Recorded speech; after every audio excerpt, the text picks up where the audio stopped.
I wonder how many journalists are sitting there with egg on their face today after years and years of being in denial about the ethnicity of grooming gang perpetrators.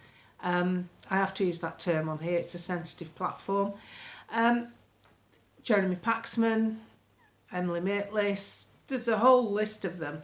And even now on News Agents, which is this site that Emily Maitlis and Lewis Goodall work on, I mean, there was an interview yesterday interviewing Baroness Casey about this new inquiry, this national inquiry. I am not joking. It was painful watching Lewis Goodall dance around the issue, trying to give every opportunity to say, oh, it's not really as bad as what they're saying, is it? Well, sorry, the cat's out the bag. The Prime Minister's had to cede on this one and allow a national inquiry. But it is not a national inquiry. It will have powers to operate locally. That is mental. That will not achieve anything. A lot of people are actually saying now on social media, this is just a whitewash, it's a waste of time and money. The worrying thing is that it takes up to 3 years, which could run over into another election. That'd be nice for them, wouldn't it? Oh yes, we've got this inquiry going. Don't disturb us now, we've got an inquiry going. The things that worry me are stuff like this. Sean Davis, who was a Labour MP for Telford, was actually in charge of the council. He was the leader of the council for Telford during the fiasco with the grooming gangs. So he's now an MP and the powers are limited. Certain civil servants and government people can be avoided. They don't need to investigate them. How is that a national inquiry? Maggie Oliver is steaming on with her own thing, which is, for me, a far more sensible route. So, and you know, you look back and people have been fighting this for years, donkey's years, 2 decades. Maggie, from very early on, and hence her foundation, she's helping about 5,000 victims. She's more tuned into what's going on than anyone I know. And, you know, even some of the survivors themselves who have the courage to do it, like Sammy Woodhouse, they've been campaigning. You know, she's been on Loose Women years ago. But even so, it's still kind of whitewashed, isn't it? The government are only just getting on board. How can MPs claim they didn't know anything? Kemi Badenoch suddenly outraged. She was the Minister for Women's Affairs for 2 years. How can you be outraged now? Apparently they raised some sort of issue about it in 2020. And what happened, Tories? Nothing. So, and you've had power for 14 years. Some people are complaining that Nigel Farage, because I put a post out yesterday about complaining about the bandwagon that the world and his brother seems to have jumped on from journalists and mainly politicians, saying that yes, well, we knew this and we tried to do this. No, you didn't. You didn't do anything. You didn't get any results. Nothing's been done. It's still going on. To show you how bad it is, this is 2014. The Tories were in power. Carrie Abdul-Rauf, a Rochdale grooming gang ringleader, was ordered deported in 2014 after his release from prison. Fair enough. But he managed to stay in the UK until 2024, after he rescinded his Pakistani citizenship to avoid deportation. You see, a lot of these Pakistani grooming gang members have dual citizenship. That's 10 bloody years he managed to stay in this country. So, another one.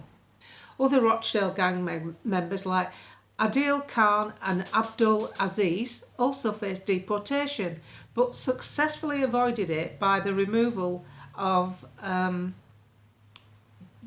Pakistani citizenship and leveraging human rights laws. And then Pakistan refused to have them back. So, what has been done by the Tory party? And then I look at this document. I'll show it you here. This document, see that? That's part of a PDF file on a government website. The Civil Service Network of Muslims. So the civil service have a network. The core aim is the civil service. It's a vision to help create a truly inclusive workspace where civil servants of all backgrounds fulfil their potential and thrive. Blah, blah, blah. Usual bollocks. So, the ethnicity of the grooming gangs is mainly Pakistani. The representation of Pakistani within the civil service is so high that they've got their own network to make sure they're happy. And it's been known that in border force and security that there have been a lot of Pakistani people operating that's basically decides who's allowed to come in, decide who's allowed to claim asylum. Could that be a conflict of interest? Could it show bias? Could it be, could people benefit from that? Could wrongdoers benefit from that? I'm asking questions because I don't want to be accusational. I'm just wondering, the Civil Service Muslim Network, and it was updated on the 10th of June this year, so it's a recent document, and they've got this to make sure they're happy at work. But, you know, as we know, they are very loyal to their religion and background, which means other people of the same faith, I presume. So that worries me. What also worries me is the fact that it could take so long. And, you know, a lot of these survivors have gone through all their testimony for the Alexis J inquiry. And that took 7 years. And there were 7 pillars that came out of it. Not one has been implemented, one being to source the ethnicity and work out the relevance of ethnicity where crimes take place. Now, Baroness Casey, she was interviewed by newsagents, by Lewis Goodall. It's excruciating if you watch it on Twitter. The dancing round, the language that is used to protect, you know, no one wants to upset these ethnic communities. But no one seems to be bothered about these ethnic communities. They're very close-knit, and I believe the mosque is also the business centre. It's, you know, they have some places have Sharia courts where they handle their own divorces and things. So it's obviously the hub of the community, would you say? Would you agree with that?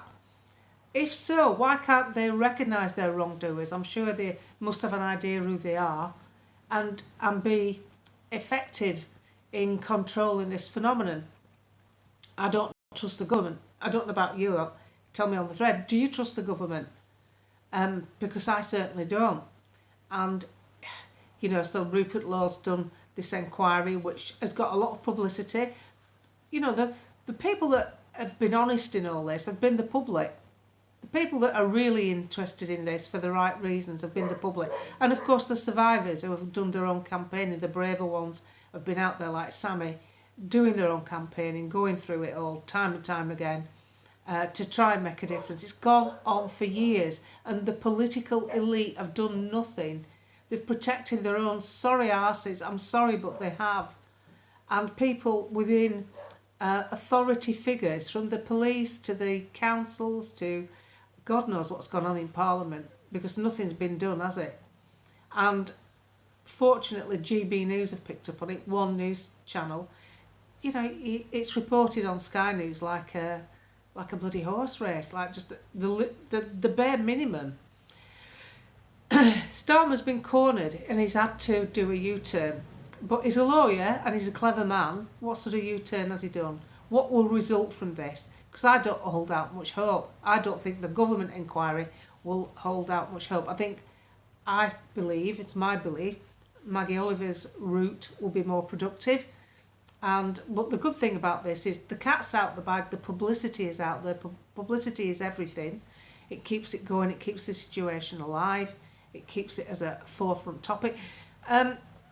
Nigel actually said when he was out in America at the inauguration, Americans are talking about it. They're asking what's happened to our country. How do we let this happen? Whoops. Because as you know, Elon Musk took an interest in it and he started sharing stuff about it. And I just think when you've got other countries talking about it more than we're talking about it, that tells you what's wrong with the damn country. So that's just one topic I wanted to cover.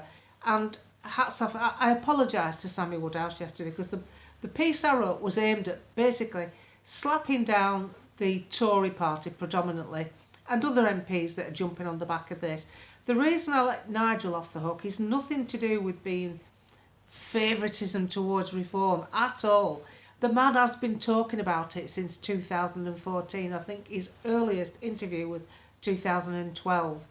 And he's got lambasted for it, called a racist because he drew their attention to the ethnicity of the gangs. So yes, I do treat him differently because he's suffered the wrath of the media. The all-powerful, biased media have been at him for donkey's years. But now there's nowhere to turn. Even the Independent ran an article about it saying that grooming gang victims had been let down. The Independent. Have you seen some of their stuff they put in the past? The Guardian ran an article about it. Oh, the poor victims. Oh, all of a sudden the poor victims. These survivors have been through the mill. These survivors could have been treated so much better if decent people had been in politics. If decent people had pushed for the issue. What happened to Sarah Champion when she pushed the issue? They pushed her out the party. They sacked her. That was Telford. And now the Telford MP is the former chief of the council. I'll leave it with you. Make your own mind up on it. I'm just putting it out there with my point of view that these perpetrators have got off lightly. They've been cushioned, they've been shielded by people who should have been protecting the children. They were kids. They're being interviewed as women. It puts a completely different light on it seeing a grown adult sat there telling you about their ordeal. They were kids. They were 13 and 14 and 12, some of them. I think a boy was 10. These were kids let down by probably family, most definitely society and social workers and police and councils and government. We deserve better. We've not got to let this hot potato go. We've got to keep it on the boil. Don't forget to subscribe to the channel. It helps my reach. It helps me grow. And, you know, I come from a mill town. I saw it firsthand. We have not had the sort of attention that this should have had. And if the roles were reversed, if the community that perpetrated this were victims of it, there would have been a massive, immediate public outcry and the government would have done absolutely everything they can. Imagine if a group of blokes from Yorkshire had settled in a foreign country, like, say, India or Pakistan, and started doing it to their local girls. Can you imagine them getting away with it for 30 years? I can't.